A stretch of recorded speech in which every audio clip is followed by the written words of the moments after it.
My name is Alex Grant. I'm 37 years old, a former Army captain, and a man who used to think discipline and honor could solve everything.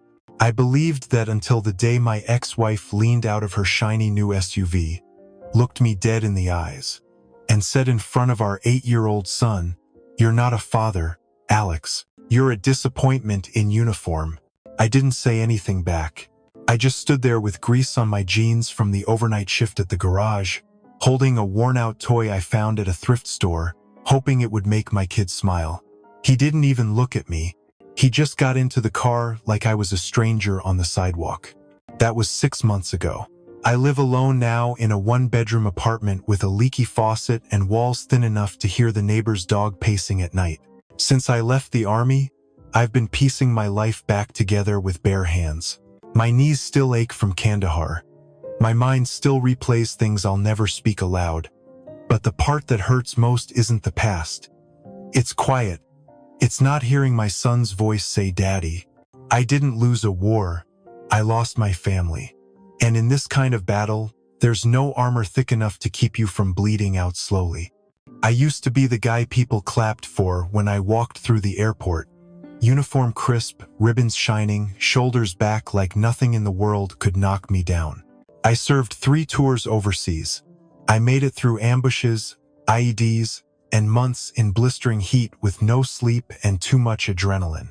They gave me a medal for pulling 2 men out of a burning Humvee. That moment was caught on camera. I even made local news back home. When I got out, everyone assumed I'd land on my feet. I did too.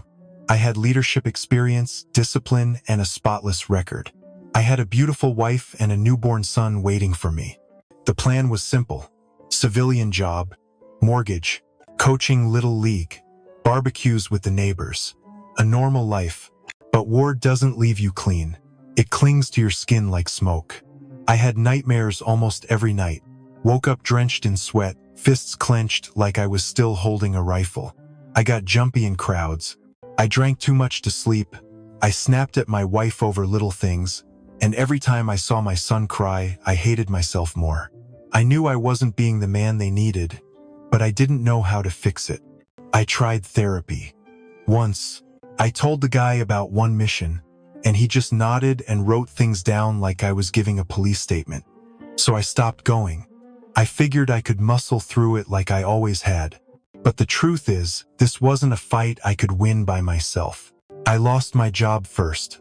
Budget cuts, they said, but I knew it was the anxiety meds and missed days they were tired of. Then I lost the house. We moved in with her parents for a while. That was the beginning of the end. Her father never looked me in the eye. Her mother asked why I couldn't be more like my old self. Eventually, she stopped pretending to. One day, she just said she was tired of being married to a ghost. She filed for divorce 2 weeks later. She didn't even fight dirty. She didn't have to. I had no money, no full-time job, and medical records full of phrases like emotional dysregulation and combat trauma. The court gave her everything. I didn't even get weekends. People used to shake my hand and thank me for my service.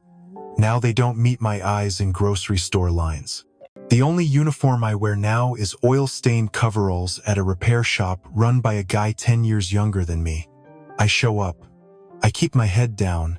I pretend not to notice when customers flinch at my tattoos or the limp in my walk. Some days, I wonder if the guy I used to be died out there, and if the version who came home was just someone trying to wear his skin. It was a Saturday morning, and I'd scraped together enough money to buy a used Lego set I found online. I cleaned it up, wrapped it in brown paper, and waited by the community center where she said she'd drop him off. I even shaved that morning, something I hadn't done in weeks. I stood by the curb, heart pounding like I was back on patrol, just waiting to see his face light up. But when her SUV pulled up, it was her face I saw first. Cold, annoyed, like I was already wasting her time. She rolled down the window and said he had changed his mind. Said he didn't want to come with me anymore. Then she leaned out a little, eyes narrow, and said it loud enough for the people nearby to hear. "You smell like failure, Alex. He deserves better than this." My son was in the back seat. His little face was behind the glass. He didn't wave, didn't smile, just stared at his shoes. She pulled away before I could say anything, before I could even open my mouth. The Lego set was still in my hand. My knuckles were white around the paper. I didn't move for a long time. That night, I sat on the edge of the mattress I called a bed. The apartment was quiet, just the hum of the fridge and the slow drip from the bathroom sink. I held the toy set like it meant something. Then I just let go. My shoulders shook and I dropped my head into my hands. I hadn't cried like that in years, not even in combat. But that night, I cried until my chest ached. I wasn't crying because of what she said. I'd heard worse in my life. I was crying because my son didn't look at me, because whatever picture he used to hold of me in his little heart had been erased, replaced with someone pathetic, someone he didn't want to be around, and I couldn't blame him. I wanted to scream, punch something, disappear, but all I could do was sit there in the dark. I'd faced down enemy fire, lost friends, and walked through hell. But nothing had ever made me feel smaller than being dismissed by my own child. That pain doesn't hit you all at once. It seeps in, quiet, constant, like a slow leak under the floorboards. That was the moment I realized I hadn't just lost custody. I was losing him. The version of me that had meaning, that had value, was slipping through my fingers. And I didn't know how to get him back. 3 days after that morning at the community center, someone knocked on my apartment door. It was late. I wasn't expecting anyone. I looked through the peephole and saw a woman in uniform. My heart jumped before my brain caught up. It had been years since I saw anyone from my unit. When I opened the door, she took off her cap and smiled. It took me a few seconds to place her face. The last time I saw Melissa Park, she was 23 and bleeding from the side of her head while I dragged her out of a firefight. We didn't talk much back then. I was her CO. She was new, quiet, sharp. Now she looked like she'd lived a dozen lives since. But the way she looked at me, it wasn't pity. It was something else. Like recognition, like she'd been looking for me. She said she had seen my name through a mutual contact at the VA and tracked me down. She runs a nonprofit now, Operation Restore. They helped veterans transition into civilian life, especially those who had trouble with mental health, housing, or family court. Then she looked me straight in the eye and said something I didn't know I needed to hear. "You saved my life once, now it's my turn." I didn't know how to respond. Part of me wanted to shut the door. The other part wanted to fall into her arms and just breathe. She sat with me in that cramped apartment, listened without flinching as I told her everything.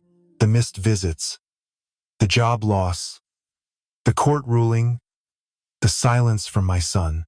Melissa didn't flinch. She didn't give me a speech. She gave me a plan. First, she said, "We're getting you back on your feet." She connected me with a veteran-run auto shop that offered flexible hours and steady pay. Then she scheduled weekly therapy sessions with a trauma specialist who worked exclusively with combat vets. The first session was brutal, but I went back and kept going. Slowly, I started sleeping more than 3 hours at a time. Then came the part that made my hands shake. She told me her organization had a legal support fund. They worked with top-tier family lawyers who specialized in helping veterans regain custody rights. She had already spoken with one of them about my case. They were ready to represent me. No charge. I asked her why she was doing all this. She looked at me like the answer was obvious. "You're a good man, Alex. You just got lost in the dark. That doesn't mean you stay there." It wasn't just what she said. It was how she said it. Like she actually believed I could be something more than what I'd become. And the thing is, when someone believes in you that deeply, part of you starts to believe it too. Over the next few weeks, I started waking up with something I hadn't felt in years. Purpose. Not just survival, not just making it to the next day, but maybe, just maybe, building something again. Melissa called every few days to check in. Sometimes we didn't even talk about logistics. She'd ask about my son, what he liked, what he was afraid of, what kind of music did he dance to. She made me remember the man I used to be. And even more than that, She made me believe that man was still in there. Buried, maybe. Bruised and quiet, but alive. By the time the court date came around, I wasn't just hoping for a miracle. I was ready to fight for my son. And for the first time in a long time, I didn't feel like I was fighting alone. The morning of the hearing, I sat in my truck outside the courthouse, gripping the steering wheel like it was the only thing keeping me upright. My palms were sweating, even though the AC was on full blast. I'd gone over every detail with the lawyer Melissa connected me with. We'd reviewed my progress, my therapy records, the new job, and the letters of recommendation. Still, I felt like a soldier walking into a battlefield with a paper shield. The courtroom felt colder than I remembered. My ex sat on the other side, calm, collected, like she already knew how this would go. Her attorney flipped through a folder, eyes scanning with that smooth, practiced detachment. My lawyer gave me a nod, subtle but solid.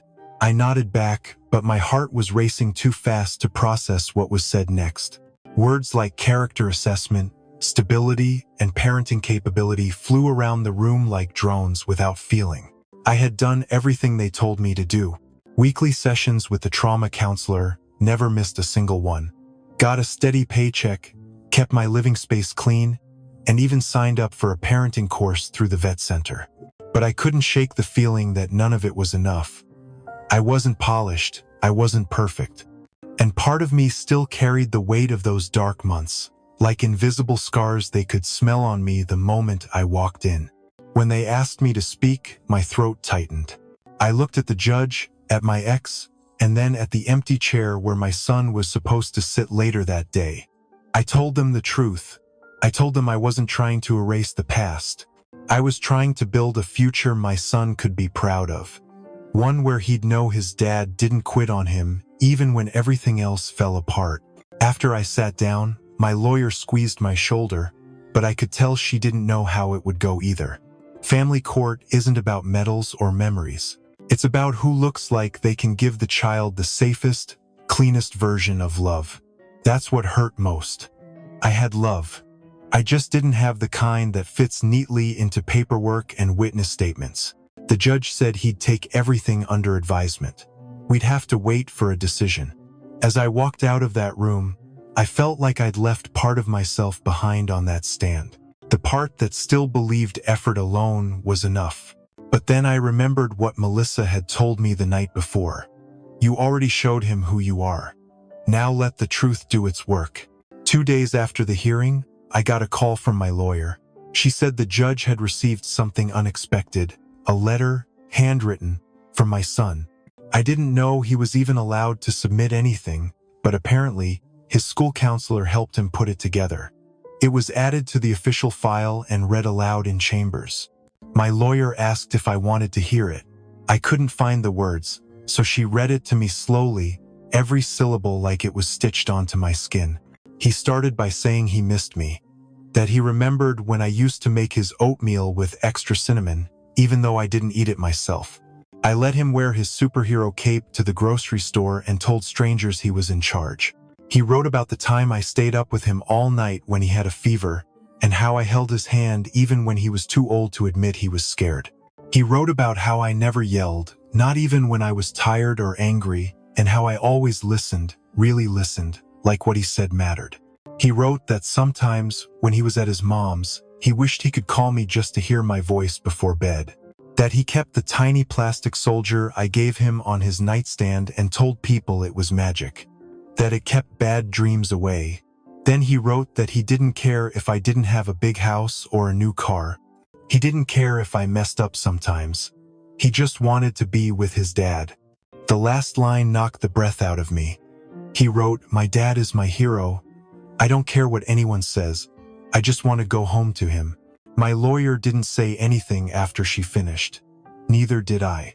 I was holding the phone, but my hands felt numb. Tears came quietly, the way they do when something deep inside finally gets touched. That letter was small, just 2 pages written in pencil with uneven lines and a few smudges, but it had more power than anything I said on that witness stand. Later, I found out the judge had read that letter twice.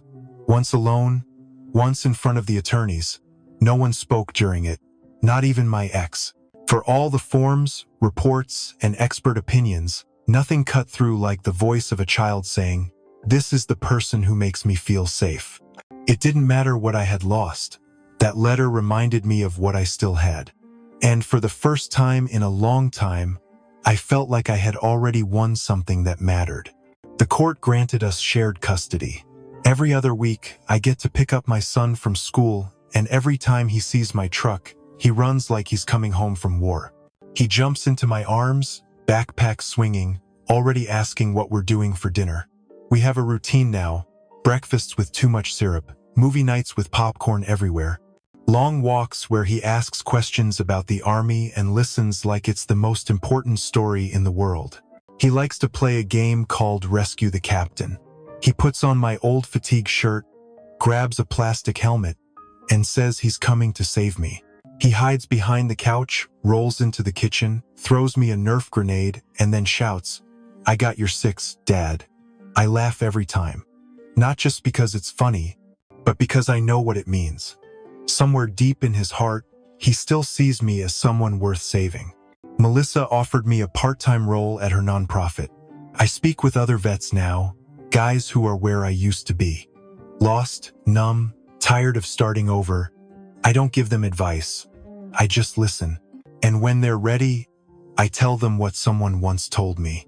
You're not broken. You're just in the dark. And there's still a way out. My mom moved in with us last month. She and I hadn't talked much in years. After Dad died, we drifted apart. I think she didn't know how to handle me coming back different.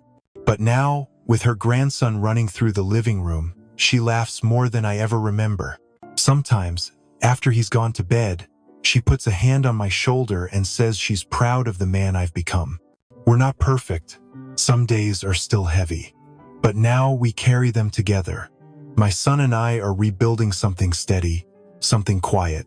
Not the kind of heroism you read about, but the kind you live, one morning at a time. I used to think being a hero meant medals, missions, and sacrifice. But now I know better. Being a hero means staying, showing up, letting your child fall asleep knowing you'll be there when he wakes up. And if that's all I ever do right in this life, it'll be enough.